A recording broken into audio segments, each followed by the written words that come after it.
नमस्कार, मेरा नाम है सत सिंह। पत्रकार और पत्रकारों के लिए चुनाव से बड़ा कोई भी पर्व नहीं होता, क्योंकि इसी चुनाव में वो सबसे ज़्यादा सीखते हैं। जिस पत्रकारिता को कहते हैं कि स्वाधीनता आंदोलन में उन्होंने अहम भूमिका निभाई थी, उस पत्रकारिता पर अब दाग लग चुका है। उस दाग का नाम है पेड न्यूज़। बातचीत करने के लिए मेरे गेस्ट हैं धर्मेंद्र कवारी जी। कवारी साहब नमस्कार। आप सभी दर्शकों का सबको आप डॉक्टर साहब के साथ वो जो इंटरव्यू करते हुए मेरे मुंह से डॉक्टर धर्मेंद्र कवारी निकल रहा था। कम से कम पॉलिटिक्स के तो डॉक्टर हैं ही। जी जी, पॉलिटिक्स के। धर्मेंद्र जी, आपका हिंदी पत्रकारिता में बहुत लंबा अनुभव है जी। आपने विभिन्न समाचार पत्रों के साथ काम किया है, डेस्क पे भी काम किया है और ग्राउंड पे रिपोर्ट आज तो हम देखते ही आए, पढ़ते आए हैं, हम बड़े हुए हैं आपकी रिपोर्ट आज पढ़ते हुए। जिस दाग की मैंने बातचीत की, पेड न्यूज़, आपका कैसा अनुभव रहा? पेड न्यूज़ है सर, जिस तरीके से हर सरकार में भ्रष्टाचार गायब हो जाता है, ऐसे ही हर सरकार में हर चुनाव में पेड न्यूज़ होती है, लेकिन इस तथ्य को कोई पॉलिटिकल पार्टी स्वीकार नहीं करती है। स्वरूप बदल गए हैं। पेड न्यूज़ तब भी थी जब मैं 2005 का चुनाव मैंने देखा, पेड न्यूज़ तब भी थी जब 2009 का चुनाव देखा, 14 का देखा और 19 का देखा और 24 का देख रहे हैं।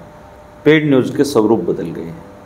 तो जिस समय 2005 में शायद पेड न्यूज़ एक बीज के रूप में होगी, आज शायद वो एक वट वृक्ष बन। बहुत कम लोगों को ये पता है कि जो पूरे भारत में सबसे पहले पेड न्यूज़ की शिकायत अगर किसी ने चुनाव आयोग में की और मीडिया में की, वो भूपेंद्र सिंह हुड्डा थे।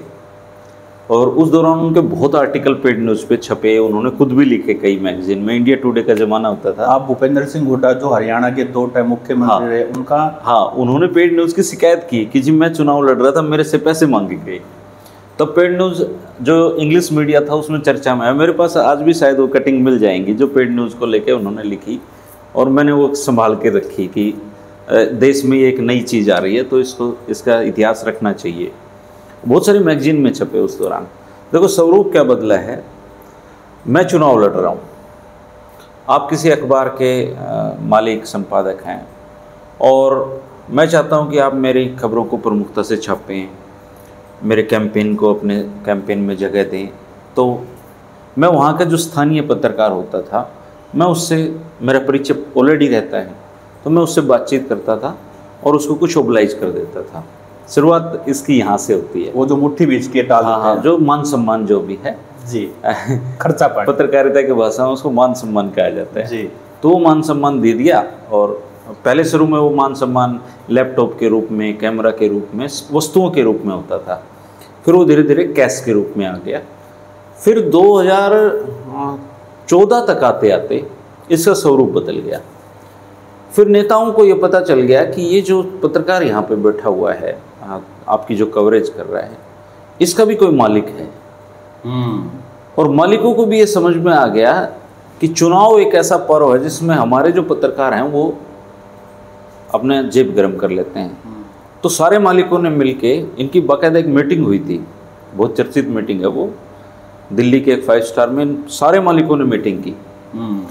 उस मीटिंग में तय किया गया कि अब ये जो पत्रकार नाम की कड़ी है इसको चुनाव में बाहर कर दिया जाए और हम सीधा बात करेंगे। अच्छा, मतलब जब पत्रकारों की शिकायत पहुंची मालिकों के पास, एक्शन लेने की बजाय उन्होंने हाथ मिला लिया, कोलैबोरेशन कर लिया कि भाई हम ऐसा चैनल बनाएंगे कि हम पत्रकार को बाहर कर देंगे और खुद पार्टी टू पार्टी राशि तय होगी। लेकिन 2014 आते आते जो 2019 का जो सिनेरियो था उसमें चीज़ें बहुत बदल गई। कोरोना काल फिर आया तो अखबारों का जो सर्कुलेशन है वो गिरता गया। अभी मार्केट में अखबारों का आउटपुट बहुत कम है। और प्रधानमंत्री नरेंद्र मोदी जी की सत्ता में आने के बाद उन्होंने डिजिटल मीडिया की ताकत को पहचाना जी। अभी आप देखेंगे कि अगर आप सुबह हनुमान चालीसा भी सुन रहे हैं तो उसमें 3 ऐड मोदी जी की आ चुकी होती है जी। तो एक तो ऐड का बहुत भारी फ्लो उन्होंने डिजिटल मीडिया पे किया, तो इससे अखबारों पे, टीवी पे जो निर्भरता थी वो कम हो गई। ऐसा नहीं कि वो इनको विज्ञापन नहीं देते, इनको भी देते हैं, बदले में ये इनकी खबरें चलाते हैं। लेकिन एक बात तय मानिए सारे दर्शक कि अखबारों में, टीवी पर दिखाई गई हर खबर पेड न्यूज ही है। चुनाव के दौरान, हाँ, चुनाव से पहले भी। अब चुनाव केवल चुनाव में नहीं लड़े जाते, अब चुनाव 5 साल लड़े जा रहे हैं। चुनाव के दौरान पेड न्यूज का जिक्र इसलिए आता है कि कोड ऑफ कंडक्ट लागू हो चुका होता है। लेकिन आप देखिए कि 90 लाख की सीमा है एक कैंडिडेट के, लेकिन कोई भी चुनाव 10 से 15 करोड़ के बीच में ही लड़े जाते हैं। तो वो पैसा कहीं तो खर्च हो ही रहा है किसी न किसी रूप में। चूँकि मैं भी पिछले 12-14 सालों से इसी लाइन में हूँ, तो कोई नेता बता रहा था कि जो हमारा चुनाव लड़ने का बजट है ना, उसमें सबसे मोटा बजट मीडिया का मीडिया मैनेजमेंट। एक्चुअली क्या है, ये they are not professionals.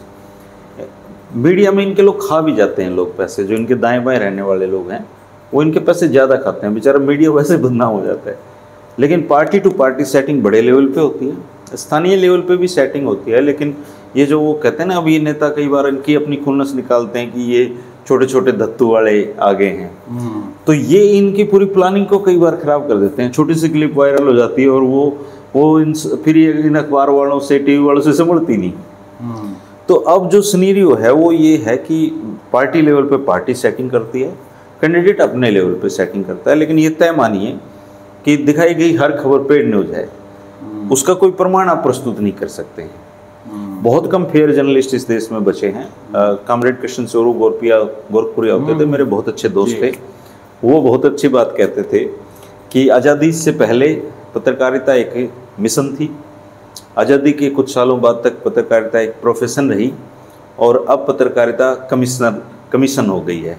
Commission base पे सारा काम चलता है। लेकिन मालिक बहुत शाने हैं, जो उन्होंने पार्टी, अब उनको खुद ही राज्यसभा जाना है जी। बहुत सारे मीडिया हाउसेज में मालिकों का टारगेट होता है कि राज्यसभा पहुंचे हम। तो जो बंदा खुद राज्यसभा में जा रहा है वो कैसे अपने लीडर के साथ जस्टिस कर सकता है? सागरिका घोष को भी राज्यसभा बहुत सारे लोग टीएमसी ने नॉमिनेट। अब मैं तो हाल में बात कर रहा हूँ ना, बहुत सारे मीडिया पे काफी बवाल ही मचा था। इवन अब तो चुटकुले बनने लगे हैं कि वो पुलिस वाला रोकता है कि आप कौन हो, तो उन्होंने कहा मैं पत्रकार हूँ, तो उसने कहा कि कौन सी पार्टी के? तो पत्रकार भी पार्टियों के। और अभी मनोहर खट्टर ने शायद साल पहले ही पत्रकारों से एक वर्कर्स मीटिंग ले रहे थे, तो पत्रकार भी वहाँ थे, तो उन्होंने पत्रकारों को देखकर कहा था कि तुम भी हमारी पार्टी में ज्वाइन कर लो और एक हम मीडिया का विंग भी बना देंगे। ज़्यादातर जर्नलिस्ट ने भारतीय जनता पार्टी को ज्वाइन कर ही तो रखा है। आप साफ साफ पहचान सकते हो कौन भारतीय जनता पार्टी का समर्थक है, कौन कांग्रेस का है। सब पे लेवल तो लगे हुए हैं यहाँ पे। देखो, हमारे देश में मीडिया कभी जवाबदेह रहा नहीं, कभी भी नहीं रहा।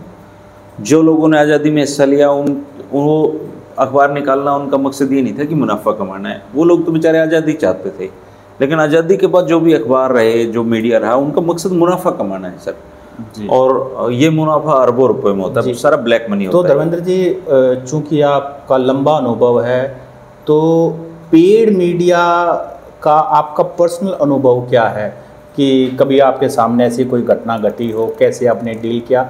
ये सिर्फ इसलिए है कि हमारा देखने वाला ऑडियंस जो है ना, उसको रिलेट कर सके आखिरकार न्यूज़ रूम में होता कैसे है, मतलब कितनी बड़ी न्यूज़ लगानी है। अच्छा, ये कैसे डिसाइड होता है कि पार्टी या कैंडिडेट किस अखबार को कितना का पैकेज देगा या पैकेज लेगा उससे, ये कैसे डिसाइड होता है? ये डिसाइड होता है सर, मिनिमम आप मान के चलिए कि लोकसभा चुनाव में अगर एक अखबार आपकी फेवर कर रहा है, मान रहा है, तो आज के टाइम में जो मार्केट रेट है, मुझे लगता है कि वो 50 लाख से 1 करोड़ के बीच में एक कैंडिडेट से पैसे ले रहा है। उसमें वो 4-5 सुविधाएं उसको देता है। हाँ। जब सीटों के समीकरणों पे चर्चा कोई रिपोर्टर उनका करेगा, तो जहाँ भी पैकेज फाइनल हो रखा है वहाँ पे वो उसकी थोड़ी जीत दिखाएगा। इसके अलावा उसकी जो सामान्य कवरेज है वो दिखाएगा, और बीच में कोई क्राइसिस हो गया, उसने कोई ऐसी बात बोल दी जिससे उसका नुकसान हो रहा है, तो उसको ना छापने के भी पैसे लेता है। पेड न्यूज छापने के भी पैसे नहीं है, पेड न्यूज रोकने के भी पैसे हैं। अच्छा, ना छापने के? हाँ, कि कोई ऐसे कंट्रोवर्शियल विवाद हो गया, अब मान लो एक सांसद है, उसकी सीडी वायरल होगी चुनाव के दौरान, तो सीडी का अपने मीडिया हाउस पे जिक्र ना करना भी पेड न्यूज के पैकेज में शामिल है। और यहाँ तो भारत तो इतना विचित्र देश है, यहाँ तो वो मीडिया हाउस जो ये लिखते हैं नो पेड न्यूज, उनकी कोई भी खबर बिना पेड होती नहीं। अच्छा धर्मेंद्र जी, इसमें मैं ये भी जानना चाहूँगा कि जो पेड न्यूज़ है, जो कैंडिडेट है वो बना के भेजता है अपने ऑफिस से या पत्रकार ही उसको बनाते हैं? अब आप पत्रकार इतने आलसी हो गए हैं कि वो प्रेस कॉन्फ्रेंस पे भी जाते हैं, तब भी प्रेस विज्ञप्ति का इंतजार करते हैं, बनी बनाई टाइट। थोड़ी कमजोरी है, पढ़े लिखे लोग कम हुए हैं इसमें। तो और जब आपने पैकेज फाइनल कर लिया है मेरे से, तो मेरे ऑफिस में भी 3-4 पत्रकार बैठे हैं, नेता के ऑफिस में भी, वो बना के भेजते हैं उनको, वो अपना स्पेस लगा देते हैं। नहीं, मैं ये कह रहा हूँ कि जो भी कवरेज नेता की होगी वो बना के भेजेगा, यानी कि आप ये कह रहे हैं वो खबर भेजेगा और वो वैसी के वैसी लग जाएगी तो उसकी नपाई होती है। बाकायदा पैकेजिंग में ये तय होता है कि हम 14/4 की आपकी 8 खबरें लगाएंगे। जब पैकेज फाइनल होता है तो ये बाकायदा डील होती है, 14/4 की इतनी खबर चलाएंगे, डबल कॉलम की इतनी खबर लगाएंगे, अपने समीकरणों में इतने बार जिक्र करेंगे। एक मोटा मोटा सा ड्राफ्ट होता है, वो लिखित में होता ही नहीं, क्योंकि ये तो 20 दिन का तो सारा खेल है। अच्छा, ये पैसे की जो लेन देन होता है इसका कैसे होता है? क्या कैश में होता है? सारे ब्लैक मनी है ये, मतलब होता कैश में है? नगदा नगदी खेल है जी। तो क्या पत्रकार लेता है, मार्केटिंग टीम वाले लेते हैं? Marketing team. अब पिछले चुनाव से ये हो रहा है कि पत्रकार को बिल्कुल इस दायरे से बाहर कर दिया गया है। पत्रकार को वो जो नेता चुनाव लड़ रहे हैं वो थोड़ा अपनी तरफ से ओबलाइज कर देता है। मीडिया हाउसेस से जुड़े हुए लोगों की हालत बहुत खराब है। तो वो दिल्ली या चंडीगढ़ पहुंच जाती है हेडक्वार्टर पे, पता नहीं कहाँ पहुंचती है वो। ब्लैक मनी का आज तक किसी को पता नहीं है। बाबा रामदेव भी नहीं ला पाए इसको, और प्रधानमंत्री नरेंद्र मोदी जी भी नहीं ला पाए, लेकिन ब्लैक मनी है, पहुंचती है, और कहाँ पहुंचती है ईडी को भी नहीं पता। हाँ, ठीक बात है। अच्छा धर्मेंद्र जी, इसमें ये और बताइए कि अगर कोई ऐसा कैंडिडेट है जो सही तरीके से चुनाव लड़ना चाहता है, तो क्या मीडिया उसकी कवरेज नहीं दिखाएगा? वो जो भी कैंपेनिंग करेगा, या थोड़ी दिखाएगा? अगर ऐसा कोई कैंडिडेट है तो वो चुनाव लड़ने की ना सोचे, ऐसी कोई गुंजाइश नहीं है। हाँ, कोई यूट्यूबर हो सकता है जिसके पास रीढ़ की हड्डी हो, वो उसकी खबरें दिखा सकता है, और कोई बड़ा नाम हो जैसे कन्हैया है, उसका कुछ भी बोलना एक चर्चा बन जाता है, तो मीडिया की मजबूरी हो जाता है उसको दिखाना।